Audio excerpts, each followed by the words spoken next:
Many modern anime series feature a stellar soundtrack, from the ethereal synths and choirs of Bleach to the thrilling heroic music of My Hero Academia that can get any fan pumped. Still, it's easy to see how Naruto's own OST rose to become one of anime's best. Naruto's OST blends two unlikely styles, modern rock and traditional Japanese music, into something truly unique and memorable that's more than the sum of its parts. Naruto's OST also features some of the best comic relief music and the best sad music any anime can ask for. Any fictional protagonist needs a goal or a plan to drive their character arc forward, and anime heroes are ready to deliver. However, some anime heroes' goals are vague or not ambitious enough, such as Bleach's Ichigo Kurosaka merely aiming to protect his friends. That's noble, but it doesn't drive the plot very much. Meanwhile, Naruto Uzumaki strove to become Hokage, and that is a challenging but specific goal that can be achieved with enough risk-taking and hard work. This sets a great example for anime fans who just might be inspired to set a realistic but challenging personal goal of their own. Kakuzu was an S-rank rogue ninja from Hidden Waterfall. He is one of those legendary individuals who sparred with the first Hokage, Hashirama Senju. He possessed the hearts of the most powerful shinobis of his village, whom he killed and deserted his village along with the 5 elemental natures. One of the hearts had an affinity for lightning, through which he was able to use the lightning release, false darkness. This technique was one of the deadliest as it was potent enough to pierce through rock. Many anime series feature a time skip of a few years to move events forward and show how far the characters have come, and Naruto does it better than any other series. The post-time skip sequence is known as Naruto Shippuden, and by now, Shippuden may serve as slang for any post-time skip storyline. Naruto Shippuden sets a new standard by showing Naruto and Sakura growing up in every sense. They are no longer frightened kids struggling to survive. Now they are proactive and confident young adults who can take charge of any situation, and they have all new enemies to fight and higher stakes than ever.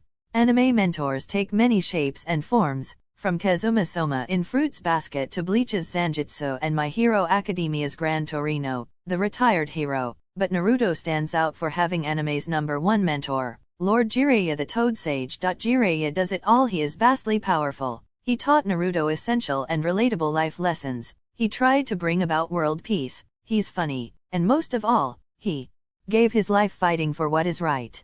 Jiraiya is still dearly missed to this very day.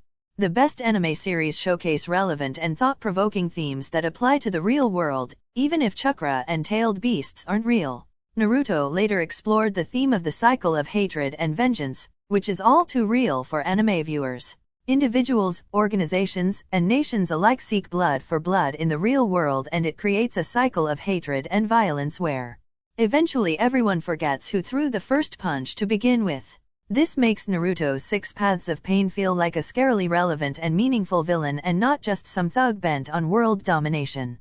Not only does Naruto explore the heavy but intriguing theme of cycles of violence, but it also offers an inspiring solution.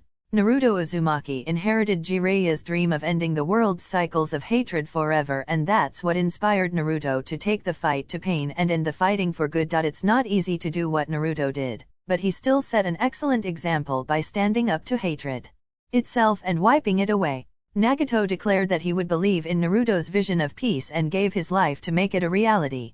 At first, manga author Masashi Kishimoto designed the forehead protectors so he wouldn't have to keep drawing Naruto's goggles, but this idea soon became an essential part of what Naruto is. These plated headbands are universal among ninjas, and they have symbols etched into them to represent the wearer's village of origin. By now, these headbands are a staple of the anime fandom, and plenty of other anime series have imitated them, usually as a pop culture reference or a gentle satire of Naruto.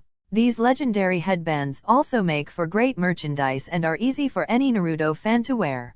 As part of the original Big Three, along with One Piece and Bleach, Naruto takes many cues from Akira Toriyama's legendary Dragon Ball franchise, but in the wrong hands, Naruto would have ended up as a cheap copy of Dragon Ball, which would have disappointed fans. However, things didn't go that way. Instead, author Masashi Kishimoto smartly borrowed Dragon Ball's formula while carving out Naruto's own identity and themes, which allows these related series to stand apart in all the right ways.